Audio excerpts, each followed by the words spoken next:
이렇게 자세하게 설명해주는 변호사는 없었을 거예요.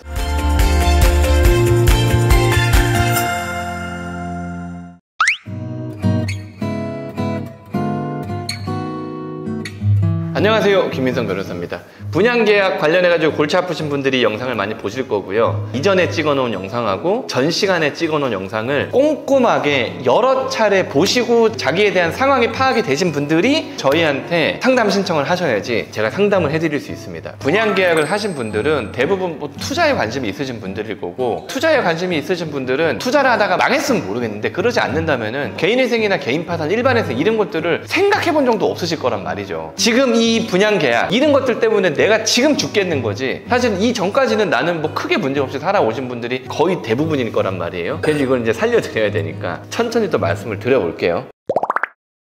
일단 지난 시간에 말씀드렸던 것처럼 일반회생 신청이 가능하신 분들은 일반회생 신청하셔서 법이 정한 법정 해제권을 사용해가지고 분양계약을 해제하면 됩니다. 저희도 이 분양권 관련된 일반회생을 얼마 전에 처음 들어가 봤어요. 그리고 지금 2개를 더 진행하고 있고 총 3개 정도. 근데 제가 봤을 때는 판사님들도 관리위원님들도 서로, 저도 마찬가지지만 익숙하진 않지만 어쨌든 절차대로만 진행하면 되기 때문에 신청 대리인 쪽에서 속도감 있게, 좀 설득력 있게 법리로 무장을 해서 신청서를 넣으면 일반회생 진행하는 건 크게 문제는 없는 것 같아요. 저희도 지금 이 관리위원님한테 엄청 욕먹으면서 계속 보정하고 하면서 진행을 하고 있거든요.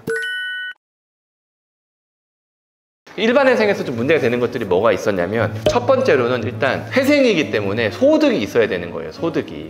그 다음에 두 번째가 뭐냐면, 회생은 청산가치 이상을 변제해 줘야 되거든요. 분양권의 청산가치가 얼마가 될지는 그거는 신청서상에 영원으로 적을지 아니면 내가 낸 돈으로 적을지 아니면 시세에서 뭘 뺀 돈으로 적을지 그거는 대리인이 알아서 판단해서 판사님을 설득하면 되기는 하는데, 어쨌든 간에 내가 버는 돈이 청산가치는 넘어가야 되는 거예요. 그래서 이 비영업용 자산을 뭐 처분해가지고 청산가치와 계속기업가치를 맞춘다라든가, 그러기 위해서는 내가 영업을 위해서 만들어 놨었던 어떤 임대사업자는 또 해지하고, 임대사업자를 해지하면은 또 지금까지 환급받았던 세금도 또 토해내야 되고, 그러면 조세채권은 뭐 어떤 식으로 정할 건지 이런 것들을 일반회생은 구체적으로 다 적어줘야 되기 때문에 어쨌든 소득이 있어야 된다. 그 다음에 재산이 많으면 안 된다. 재산이 많으면 청산가치를 계속기업가치가 상회할 수가 없기 때문에, 그 다음에 목적이 어쨌든지 간에 우리는 회생 절차를 밟는 거잖아요. 어쨌든 내가 회생 절차를 밟으면 한국신용정보원에 이 사람은 회생 절차를 밟고 있다라고 이게 뜬단 말이에요. 그러면 쉽게 얘기하면 신용불량자가 되는 거거든요. 그렇게 되면 채권자 입장에서는 기한이익 상실 통지를 하겠죠. 왜? 계약서를 그렇게 적었기 때문에. 그래가지고 이 채무자가 회생 절차를 밟으면 채권자 입장에서도 이 계약을 해제하고 기한이익 상실하고 해지하고 뭐 이게 가능하단 말이에요. 그러면 여러분들이 무턱대고 일반회생을 들어간 다음에 담보계약도 해지돼서 일시변제하라고 그러고 납통도 해지돼가지고 일시변제하라고 그러고 막 했을 때 분양권을 해제할 수는 있을지 모르겠지만 그 분양권 이후에 발생하는 채권들을 내가 효율적으로 처리를 못하면 진짜로 망하는 경우가 생길 수도 있어요. 그 다음에 또 문제되는 것들이, 회생 절차 진행 중에서 우리가 계약 해제를 하면 상대방에서 계약 해제에 따른 손해배상을 우리가 청구할 수가 있단 말이에요. 이 손해배상의 범위에 대한 또 법리적인 다툼이 생길 거란 말이에요. 뭐 중도금 이자는 누가 낼 건지, 입주기간이 도래했으면 입주기간 이후에 도래한 관리비는 누가 낼 건지, 이런 것들 있잖아요. 그래가지고 계약 해제에 따른 손해배상 금액이 만약에 엄청나게 커진다면 이거는 또 일반회생으로 처리할 건지 개인회생으로 처리할 건지 임의로 변제할 건지 쇼부를 볼 건지, 그런 것들에 대한 구체적인 어떤 대응 방안이 서야 되는 거예요. 그래서 일반회생을 신청해서 계약 해제하는 건 가능해요. 다만 일반회생을 신청한 이후에 실제로 이 채무자가 계약 해제만 하고 멀끔하게 생활할 수 있다? 그건 아닌 거예요. 그렇기 때문에 일반회생 이후에 기한이익 상실이라든가 이 시행사의 어떤 손배 청구는 어떻게 처리할 건지, 청산가치가 높은 경우에는 과연 계속기업가치가 나올 건지에 대한 좀 심도 있는 어떤 그런 판단을 하신 다음에 일반회생을 신청하셔야 되는 거예요.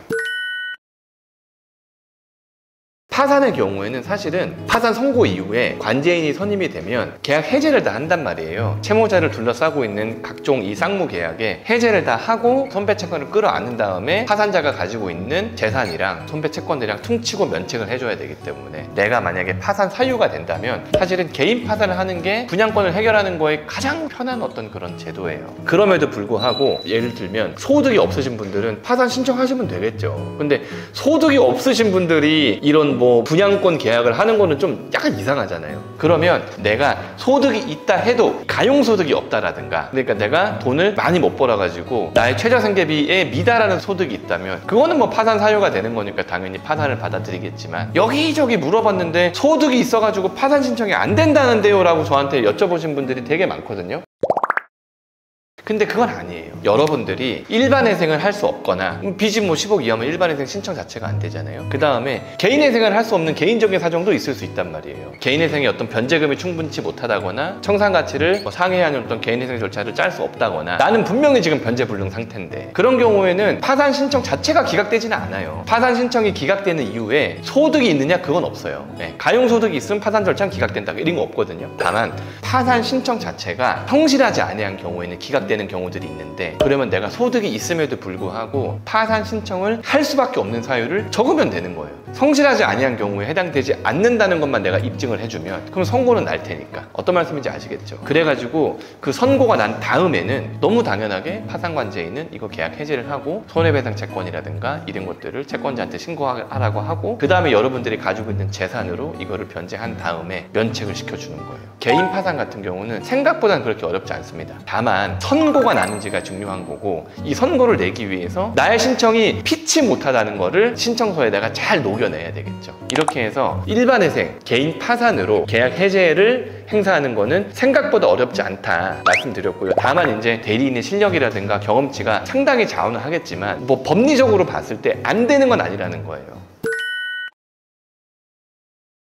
그 다음에 이제 제일 중요한 개인 회생 차례인데, 개인 회생은 계약 해제에 대한 내 선택권이 없기 때문에 상당히 복잡하게 흘러갑니다. 그리고 이렇다 할 해결책이 사실 없어요. 없지만 실무적으로 어떻게 해결되는지에 대해서 제가 좀 말씀을 드릴게요. 일단 첫 번째로 일반 회생도 마찬가지고 개인 회생도 마찬가지고 청산가치 이상을 변제해줘야 회생 계획이 개시가 나고 인가가 난단 말이에요. 우리가 청산가치가 높으면 내가 소득이 엄청나게 많지 않은 이상은 개인 회생 절차 개시도 못 받는단 말이에요. 그러면 우리가 분양 계약이 청산가치에 얼만큼 반영되느냐에 대한 법리적인 스터디가 꼭 필요하단 말이에요. 그거는 뭐 저희 회사가 지금까지는 개인회생을 진행하면서 아주 뭐 수많다고 얘기할 수는 없지만 어쨌든 신청 들어간 거에 있어서는 대부분 다 좋은 결과가 났기 때문에 뭐 구체적으로 말씀드릴 수는 없지만, 분양권의 청산가치를 일단 어떻게 반영할 것이냐 스터디 하나 이거 돼 있어야 되는 거고, 만약에 분양권의 청산가치에 대해서 회생위원이랑 엇박이 계속 나가지고 지금까지 네가 냈던 돈에 대한 모두를 청산가치를 반영하라 그러면 그만큼 재산이 있다라는 걸 법원에서 이제 어찌 보면 인정한 거기 때문에 변제 계획안을 짤 때 재산 처분에 의한 변제를 할 수가 있거든요. 그러면 법원에서 이 정도였던 그 재산 가치가 있다라고 얘기를 했기 때문에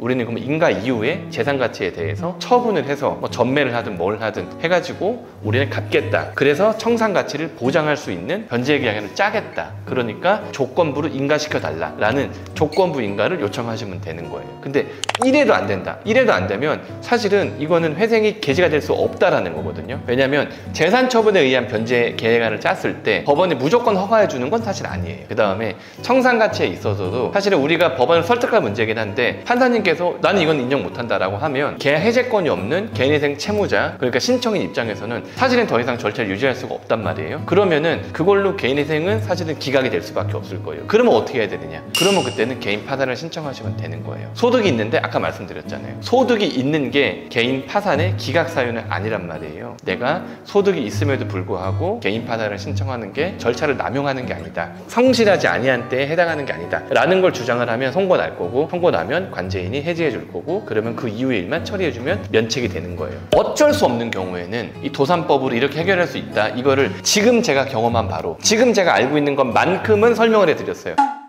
지금 보시는 영상이 이해가 잘 안 되시면 회생에 대한 기초가 좀 부족하신 거거든요. 이 영상 오른쪽 위에 있는 요 깜빡깜빡거리 링크 있잖아요. 그거 누르셔가지고 회생의 기초 공부하세요. 엄청 쉽게 찍어놨습니다. 구독과 좋아요 눌러주세요. 이렇게 자세하게 설명해주는 변호사는 없었을 거예요. 이 정도의 절차로 진행된다는 것만 알고 계셔도 많은 도움이 되실 거예요. 하나 두 개씩 결론이 지금 나고 있거든요. 일반 회생이나 개인 파산은 사실 딱히 문제가 없다라고 저희가 결론이 났고, 개인 회생 관련해서는 개인 회생을 신청할 수 있는 자격이 된다면 신청하셔도 되는 거고, 그 자격이 안 된다면 신청의 의미가 없겠죠. 그러니까 청산 가치가 얼마인지, 빚이 얼마인지, 내가 회생 신청 자격이 되는지, 파산 신청 자격은 되는지, 이런 것들을 꼼꼼하게 상담을 받아보시고 그 다음에 이 분양권 해제를 위한 도산법 절차를 밟으셔야 될 거예요. 그리고 이게 분양계약 관련해서 억울하신 거는 사실 여러분은 아니에요. 억울하신 건 시행사가 억울하고 그렇다고 저는 생각을 하거든요. 다만 내가 이 분양계약 때문에 우리 집이 망가질 정도로 너무나 힘들고 하다면 도산법이 해결할 수 있는 답이 될 수가 있다. 그리고 제가 도와드릴 수 있다. 이 정도지 막 너무 억울하고 막 뭐 나쁜 놈이고 그런 얘기 하실 거면 저한테 상담 요청도 안 하시는 게, 저는 그거에 동의하지 않기 때문에. 아시겠죠? 해서 도움이 필요하신 분들은 언제든지 해상일보수 전화해 주시기 바랍니다. 감사합니다.